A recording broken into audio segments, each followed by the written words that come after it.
In our special series, School Matters, we're looking at a struggle millions of parents face: how to afford food for their children.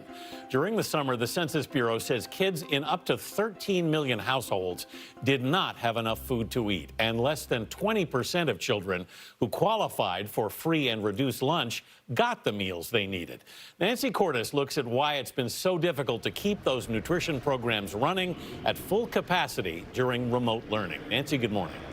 Good morning, Anthony. And here's another eye-opening number for you from one study that found that when schools went to remote learning in the spring, they served nearly 400 million fewer meals than they had the previous school year. And with so many schools still engaged in distance learning this fall, there is a real concern among nutrition officers from coast to coast that the 30 million kids who rely on school lunches, some of them might be going hungry.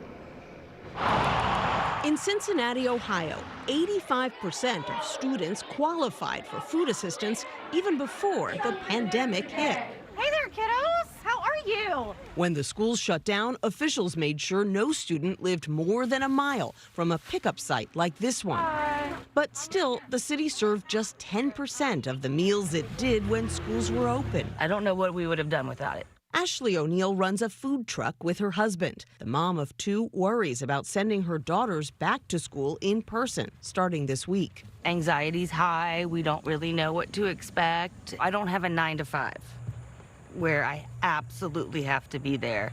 And for the people that do have that, I'm sure they're freaking out right now. 23.4 million families nationwide have lost income due to the pandemic. Many children qualifying for the National School Lunch Program for the first time because their family is suddenly making less than about $48,000 a year. Have a good day. Community groups have stepped in to help, but schools remain a major source of food for children.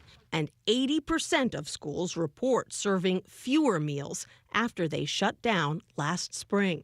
A lot of our families are in a new position of unemployment. This is new for them not to be able to go out and purchase food. Jessica Shelley is Cincinnati's director of student dining services.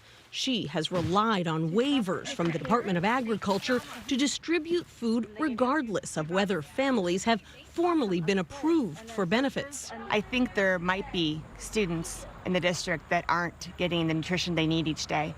And that's why it's so important that meal boxes and meals are available for all students, so there is no stigma attached to getting a school meal, and that all families can feel like they can come and get the nutrition they need. In late August, Agriculture Secretary Sonny Perdue told lawmakers that allowing schools to feed all children for free was beyond his agency's authority. Less than 2 weeks later, Perdue reversed course, extending the summer meals program through the end of December. And last month, Congressman Bobby Scott helped secure funding for the program to continue until the end of the school year. You don't have to go to a specific site. You don't have to show that you're qualified for a free meal or a reduced price meal or a full price meal. You can just get your meal.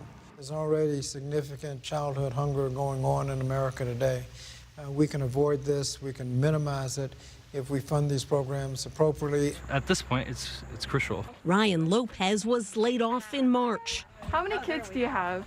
Three. He says free school meals have removed a major burden on his budget, which is still recovering from the expiration of federal unemployment benefits. I went from making over $1,500 a week to now I'm just over $400 a week. There's no longevity to any of these plans. It just seems like next week we'll figure it out. Next week we'll figure it out. Next week we'll figure it out. Have a great day. And here's another problem. Many nutrition programs rely on meal delivery as a source of revenue. And now that they are serving far fewer meals, they are also facing budget shortfalls. Gail, listen to this. Cincinnati alone is losing more than $1 million a month. Boy, Nancy, the numbers are really hard to hear. Thank you so much. You know, what Ryan Lopez said, I think, was very striking, that we're just trying to figure it out, figure it out, figure it out. You know, the effects of COVID, we don't even think about the ripple effect that pervades many facets of your life. The financial effect, the emotional effect of not knowing week to week how you're going to get by. And the stuff we take for granted, like eating. Yeah. Of never thinking you're going to be a family in that situation. Exactly, Now, and because here of you this are. virus, you are. Yeah. And no end in sight as we sit here right now. It's heartbreaking.